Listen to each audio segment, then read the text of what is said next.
Hey everybody, welcome back to another episode of Rifles of the World. I'm Mike B, and today we're going to be taking a look at an awesome rifle, probably one of the most iconic rifles of the 20th century in the world. We're going to be looking at the Brazilian IMBEL FNFAL.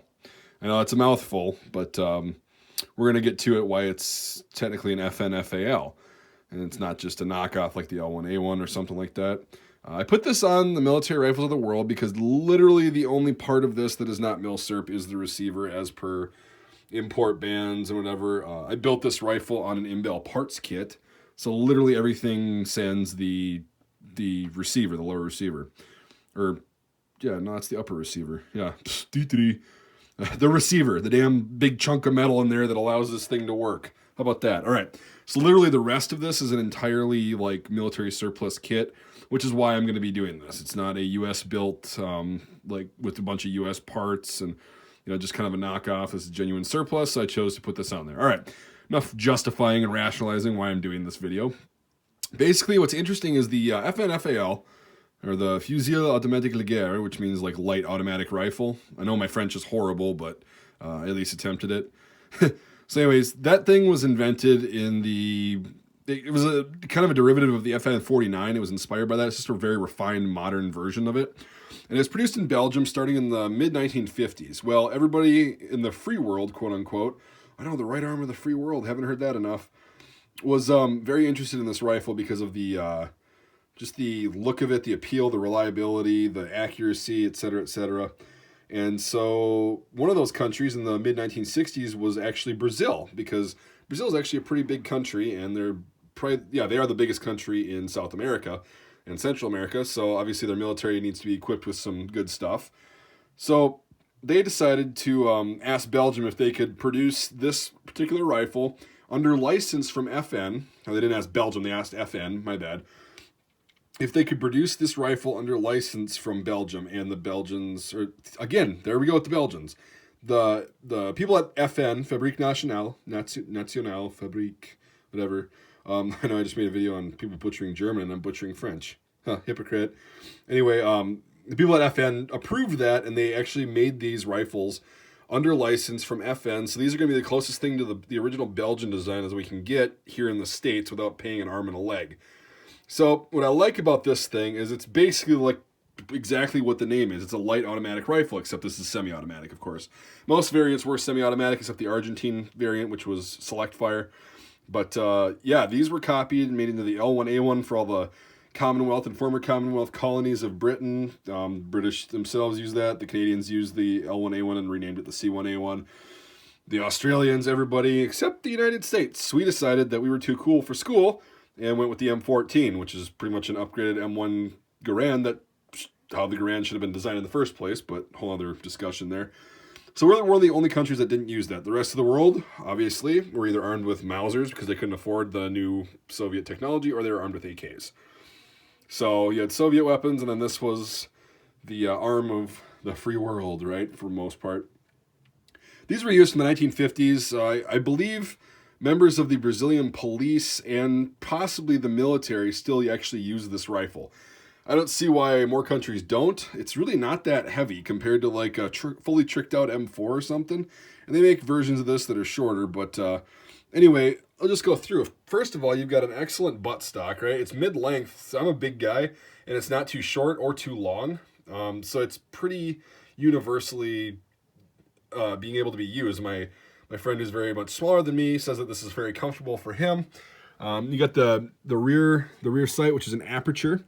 Again, aperture sights are not really intended to be like battle sights, but on this, it actually works because it's very close to the eye, and it becomes a very large aperture for you to use the front sight, which is again just fins and a front sight post, which is adjustable for elevation. This is adjustable for windage using these screws right there. I haven't done that on this because it doesn't need it, thank God. But anyway, what's really cool about this is I actually got the receiver made by Kunan right there. I love inch patterns, so technically this isn't a FNFAL. I love inch patterns. You can use both magazines, and you can use the big 30 rounders for the L4A1 Bren. But rambling aside, they ended up they're not doing this anymore, but they ended up using that serial number on the receiver, so that's pretty cool. The parts kit matches the American-made receiver. I like that. Anyway, so yeah, you've got this thing that, notice there's no forward assist on there. It's a piston-driven, gas-operated light or battle rifle is what it is. You got the piston right there, the gas tube. That's where a lot of the gas, you can kind of see from where I've shot it, that's where it's going to gunk up. Not back in here where it's the most detrimental and you need it to cycle the weapon like on an AR-15 platform. Oh, excuse me. Same way as the gas tube is in here, the piston drives the bolt and the bolt carrier back and cycles the action. It can be fed from 20 or 30 or 3,000 round detachable box magazine. I've got a 20 rounder in here. That's pretty iconic, but I do like my 30 rounders for the L4A1. They're pretty sweet because I don't have to reload as often. You can be lazy. These do have a carry handle on them. You can get the US made receivers that don't allow the carry handle, but I think that it's not an FAL without it. So I have that on there. That's not for just carrying around. It's for like bounding and stuff and whatever. But yeah, this is essentially a battle rifle, which is really cool. It's 7.62 by 51 if I haven't mentioned that already. And what's really neat about the IMBEL design is the compensator, the muzzle brake. So this thing actually works well. It makes this thing super loud, but it really reduces the recoil. You've got 4 little sets of porting right here all around there, and a bayonet does fit on there, and it's got holes drilled for the porting.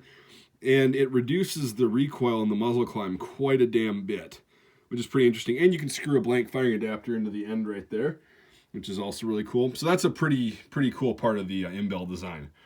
And I'm not sure about these handguards. They have the cutouts for the bipods. So they might be Argentine. Who knows? But I think the regular IMBEL ones just have, you know, this part's not there. But it leads me to believe that these are Argentine handguards with the Brazilian kit. But anyway, I love this rifle. These things are awesome. They're so fun to shoot. You can check out my shooting videos if you haven't already. I shot this thing and made sure it worked, thank God, and it did. We had a few issues with some magazines, but the rifle itself worked really well. It was really accurate. Really a fun time to shoot. So, yeah, they're about as long as actually like an M16. So everybody thinks they're just gigantic weapons, and they're really not. So, all right, well, I'll try to wrap this up and stop rambling. One more part I want to mention is the charging handle is on the left side for right-handed shooters, so you don't have to take your trigger finger off of the trigger when you're reloading, which is a really good thing. It's like a BAR or something. They kind of like that. You got the rock in magazine style, and there's the magazine release is in the rear. Or I'll try to point to it. I'm trying to one hand. Magazine release pushes forward, and that's the bolt release for when it locks back. Hopefully on the last round. You got your thumb safety right there, similar to an AR-15 or G3 or whatever. And then there's your disassembly latch that allows you to take this apart, but we'll do that in another video.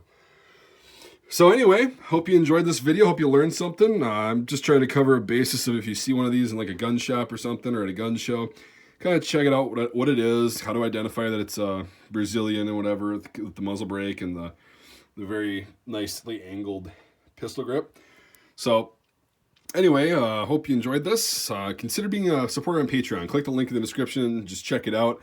I'll post a lot of videos that I don't post on YouTube on there. So my supporters can get some cool exclusive content. You can too for $1 a month or $12 a year, which is like a decent beer at a nice hipster bar. For those of you that think it's a lot of money. And it just helps go fund the channel and get better recording equipment. And we do ballistic tests on like helmets and hopefully flak jackets this year. That stuff all costs money. And although I do self-fund most of it, it's kind of nice to have a little bit of help from people that I'm trying to help with spreading this knowledge. So yeah, go and click on the link to my Patreon and do that. It's going to be awesome, I promise. We do a lot of giveaways and stuff and very interactive. If you don't want to do that, that's fine. Just make sure you give this video a thumbs up and subscribe to my channel. And yeah, hopefully you enjoyed this, and we'll see you on the next video.